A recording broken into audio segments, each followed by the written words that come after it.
साथियों नमस्कार, कैसे हैं आप सब लोग? मज़ामा केम छो कसा आहे? साथियों आप सबको जय श्री राम, जय बालाजी की। साथियों अभी कुछ दिनों पहले एक कंट्रोवर्सी जो है खड़ी हुई मद्रास हाई कोर्ट से, और बार काउंसिल ऑफ इंडिया ने उस पर नियम बना दिया कि एडवोकेट अब लीगल सर्विसेज को सॉलिसिट और एडवर्टाइज नहीं कर पाएंगे। इसको लेकर जो है काफ़ी हंगामा जो है मचा सोशल मीडिया पर भी और ऑफलाइन मार्केट में भी, कि अब वकील ना तो ऑनलाइन विधिक सेवा दे पाएंगे, ना वर्चुअल हियरिंग कर पाएंगे, ना ऑनलाइन पैसा ले पाएंगे। जो भी करना है भाई ऑफलाइन करो, हमें तो प्रचार प्रसार करना ही नहीं है। और कुछ वकील जो कि ऑफलाइन प्रैक्टिस करते हैं या वर्चुअल हियरिंग के आदी नहीं है, वो तो इस नियम कायदे कानून को वरदान मान के बैठ गए।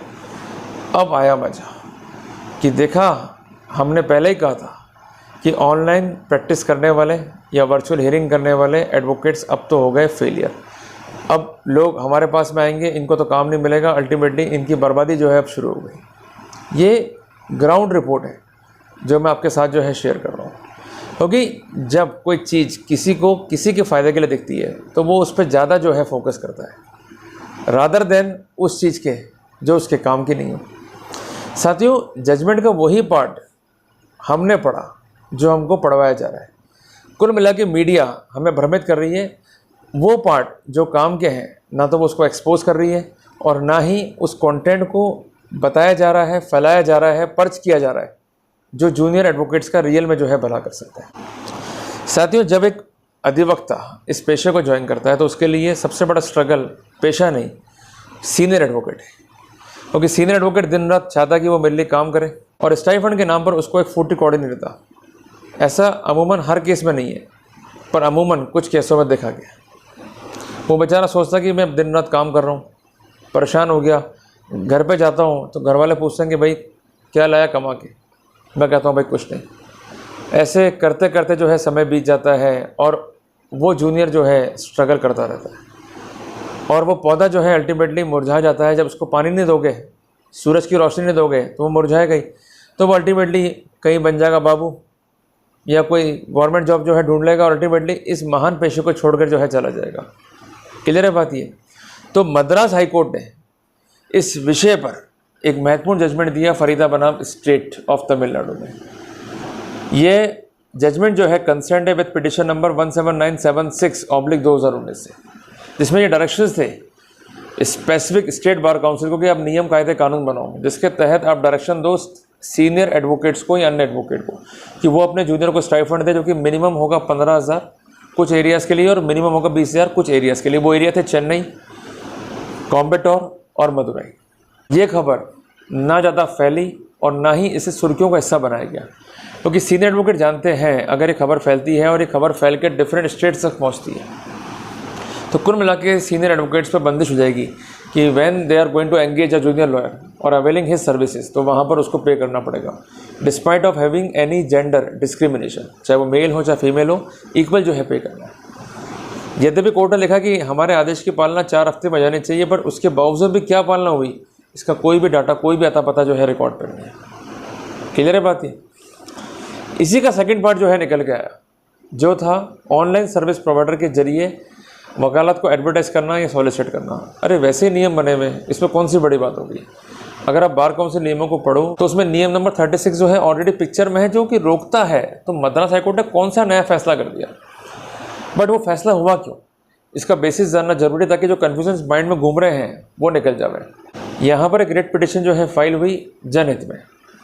उसमें कहना यह था कि ऑनलाइन सर्विस प्रोवाइडर जूते बेच रहे हैं, कपड़े बेच रहे हैं, अन्य सेवाएँ बेच रहे हैं, पर साथ साथ वकीलों की सेवाएं भी जो है बेच रहे हैं। इसका प्रोसीजर क्या है कि कंसर्न पक्षकार जब कोई सेवाएं ढूंढने आता है, खासकर वकीलों की, तो ये कुछ क्वेश्चनरीज करते हैं, उस फॉर्म को फिलअप कराते हैं, फ़ोन नंबर लेते हैं, OTP देते हैं। उसके बाद इनकी जो टीम है वो फॉलोअप करना शुरू करती है और वकील की सर्विस जो है प्रोवाइड करते हैं। तो इस तरह से कुछ वकील इन संस्थाओं से जुड़कर अपने बिजनेस को सॉलिसिट कर रहे हैं, जो कि गैर कानूनी है। तो सही तो बात है, इसमें गलत भी क्या है? तो कोर्ट ने लिखा अपने फैसले में कि every lawyer is a contributor to justice delivery system.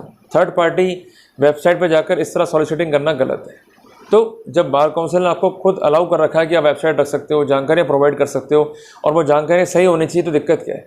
आप सबको ये मालूम होना चाहिए कि नियम 36 जो कि स्ट्रिक्ट थे, वीबी जोशी के जजमेंट के बाद इसमें काफ़ी लिबरल व्यू जो है देखा गया और कुछ छूटें जो है वकीलों को दी गई, डिस्पाइट ऑफ फैक्ट दैट कि कई देशों में तो ये एक आज़ादी है वकीलों को कि वो अपने पेशे को एडवर्टाइज़ कर सकते हैं। हालांकि इंडिया में आज़ादी नहीं है, पर रूल इतने स्ट्रिक्ट भी नहीं है, क्योंकि सुप्रीम कोर्ट के जजमेंट के बाद में रूल में छूट दी गई थी।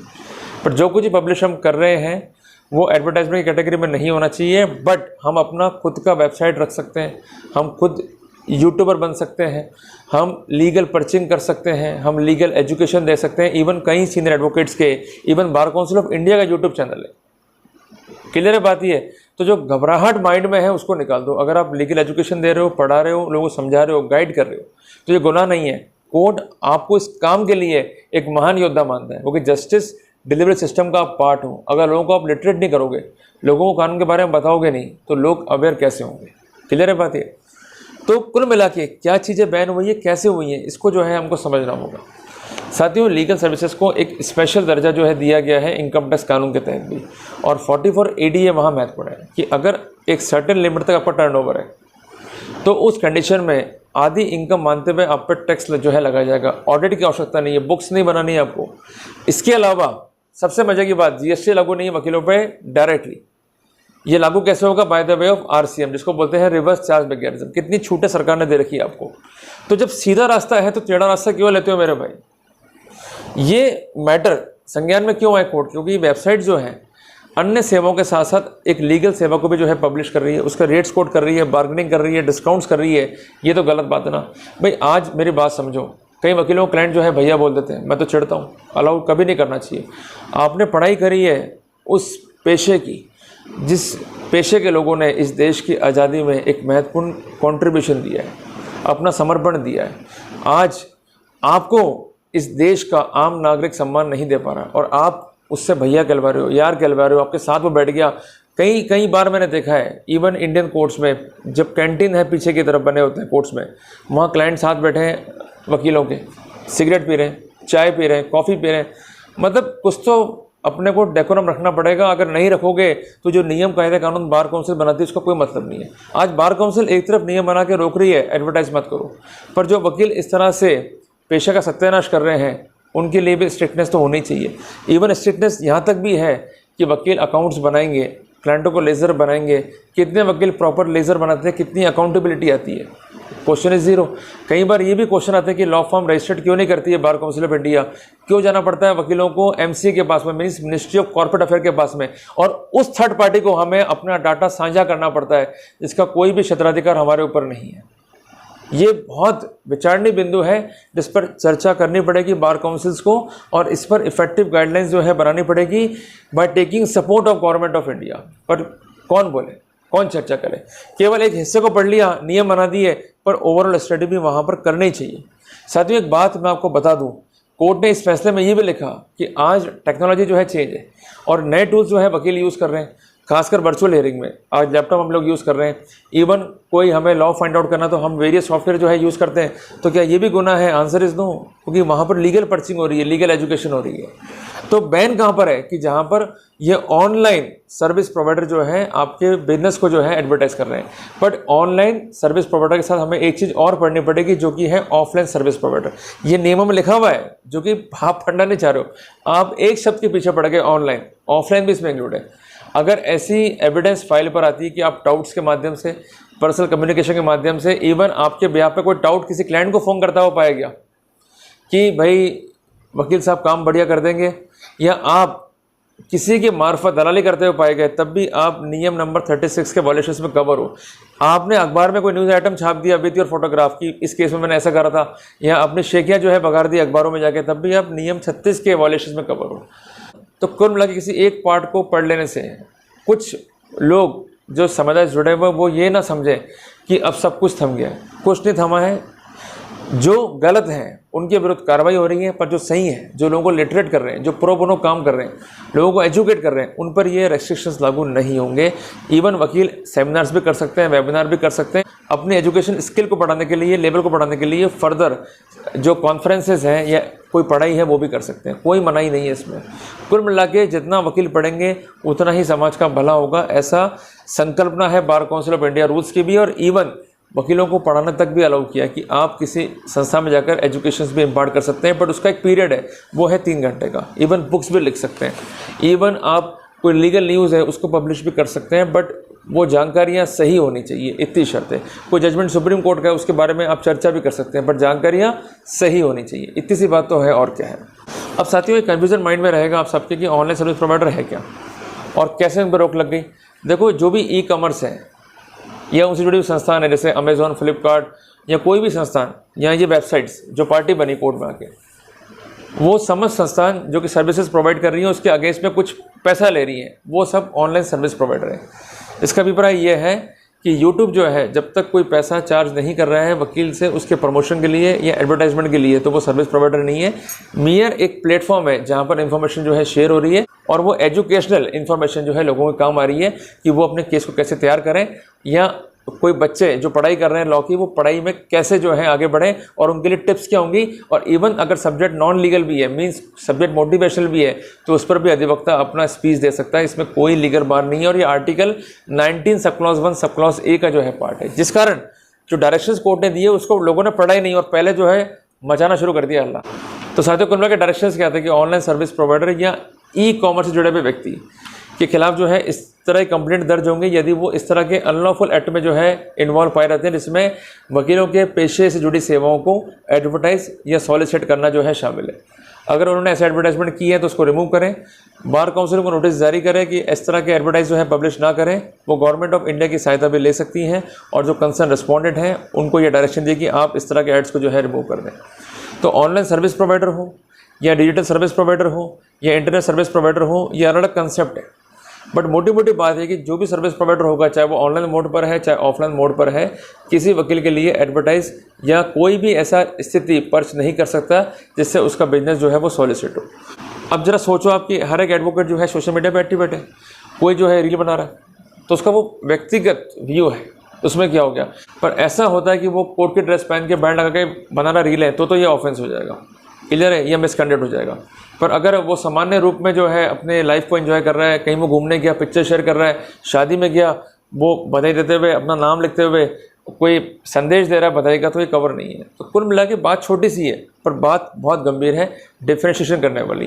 कई बार ऐसा होता है कि हम लोग सोशल फंक्शन में जा रहे हैं पर वहाँ ज़रूर दिखाते हैं कि फला अधिवक्ता उस फंक्शन में शामिल हुए और उन्होंने जो है पार्टिसिपेट किया, या जो है लोगों को जो है अपने बारे में बताया या अपनी सेवा के बारे में बताया, वो चीज़ गलत है। तो अपने मुँह से अपना प्रचार करना, टाउट्स के जरिए करना, थर्ड पार्टी को बुक करके अपना प्रचार करवाना, ये सब गलत है। प्रचार प्रसार गलत है, बट आप एजुकेशन दे रहे हो then it is not wrong. ये मोटा गेस्ट जो है निकल के आता है। और सबसे महत्वपूर्ण बात कि जो वकील जुड़े हुए हैं इन प्लेटफॉर्म से, जो कि आते हैं in category of OSP means online service provider, तो वहाँ उन वकीलों पर GST भी लागू हो जाएगा। तो डिफरेंशिएशन करने के कई तरीके हैं, पकड़ने के कई तरीके हैं, बट काम जो है तसल्ली से करेंगे तो चीज़ जो है समझ में आती है, नहीं करेंगे तो मारे जाएंगे। तो कुल मिला के कोर्ट के डायरेक्शंस क्या थे जो मैंने आपको बताया कि ऐसे वकील जो इस तरह की प्रैक्टिस में इन्वॉल्व हैं उन पर कार्रवाई करो, कि वो जो एडवर्टाइज कर रहे हैं, सॉलिसिट कर रहे हैं, मींस अपना काम, जैसे उदाहरण के लिए ए जो है वो थर्ड पार्टी के पास जा रहा है जो कि वेबसाइट जो है रन कर रहा है कि मेरे काम के लिए रैंकिंग करा दो, या लोगों को ये बताओ कि भाई मैं एक अच्छा एडवोकेट हूँ, इसकी रैंकिंग करा दो, या लोगों को मेरे बारे में मैसेज भेजो, इस बारे में जो है उसको बुक कर रहा है। या ये जो है अपने आप को एक ब्रांड शो कर रहा है, एक प्रीमियम ब्रांड शो कर रहा है in the field of advocacy.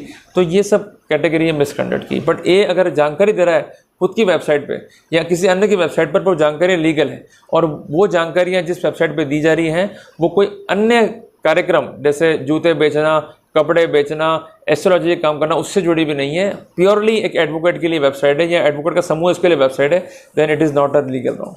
तो कुल मिला के ये डिफ्रेंशिएशन है। जिस कारण आज भी वेबसाइट है जैसे लॉ सीखो है, कुछ है, वो सिर्फ जुड़ी हुई है इस विधिक व्यवसाय पेशे से जो कि लीगल सर्विसेज प्रोवाइड कर रही हैं एक अच्छे फॉर्म में, तो वहाँ पर उनके लिए कोई भी दिक्कतें जो है यहाँ पर नहीं आई। तो साथियों, एक बात मैं स्पष्ट करना चाहता हूँ, वीबी जोशी के फैसले के अलावा कि एक महत्वपूर्ण जजमेंट सुप्रीम कोर्ट का आया था 2020 में, जहाँ कुछ वकील जो है गए थे सुप्रीम कोर्ट में। फैसले का नाम था चरणजीत बनाम BCI। उस मामले में BCI को जो है नोटिस जारी करे सुप्रीम कोर्ट ने। वकीलों का कहना यह था कि हम लोग भूखे मर रहे हैं, हम लोग सड़ रहे हैं, हमारे पास पैसे नहीं है, इवन जो अपने लोग हैं उनका इलाज नहीं करा पा रहे, तो हम लोग कहाँ जाएँ।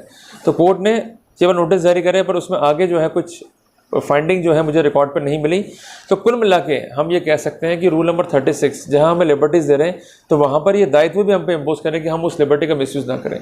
तो कुल मिला के लीगल एजुकेशन देना, सेमिनार करना, वेबिनार्स करना, उन आर्टिकल्स को पब्लिश करवाना, रिटन आर्टिकल छपवाना, ये कोई गुनाह नहीं है। बट आप अपना वर्क सॉलिसिट कर रहे हो कि मीन्स मैं इस चीज़ का वकील हूँ या मैं इस चीज़ में एक्सपर्टाइज करता हूँ, और उसको थर्ड पार्टी के जरिए विशेषता एडवर्टाइज करवाना, रेटिंग करवाना, उनको पैसे देकर इस तरह के वर्कआउट को और स्मूदर करना, ये जो है मिसकंडक्ट बनेगा रूल नंबर 36 में। तो कुल मिला के आशा करता हूँ कि जो कंट्रोवर्सीज आपके माइंड में थी उसको मैंने दूर कर दिया। अब आपके लिए क्या लिबर्टीज़ कानून में है, क्या राइट्स आपके हैं, उसको मैंने जो है आपको स्पेसिफिक कर दिया। तो समय हम कर लेंगे कि वकील वर्चुअल हियरिंग कर सकते हैं, ऑनलाइन पैसा ले सकते हैं, पैसा खातों में ले रहे तो प्रिविलेज अलग से मिलेगा, सरकार ने बहुत छूट दे रखी है आपको। और इसके अलावा आप LLB बनाकर लीगल रिसर्च भी करवा सकते हो, लीगल एजुकेशन में और इम्पार्ट कर सकते हो। इसे डरा मत करो, चीज़ों को समझो और समझ के एक्ट ऑन करो, और जो ये चीज़ें छपती हैं गलत सनद अखबारों में, इनका विरोध करो, और जो ये गलत छाप रहे हैं अखबार वाले, इन पर कार्रवाई करो as per the available protocol जो कि कंसर्न है विद प्रेस रेगुलेशंस। तो कुल मिला के हम इस जस्टिस फाउंडेशन सिस्टम के कहते हैं ना एक सैनिक है, तो बीइंग अ सैनिक हमारा दायित्व क्या है कि रूल ऑफ लॉ को अपहेल्ड करना। वो कब अपहेल्ड हो पाएगा कि जब इस देश के नागरिक कानून को समझेंगे, पढ़ेंगे। अगर समझेंगे नहीं, पढ़ेंगे नहीं, तो कैसे काम चलेगा। तो साथियों जल्दी मिलते हैं एक नए टॉपिक के साथ। टिल देन जय हिंद, जय भारत।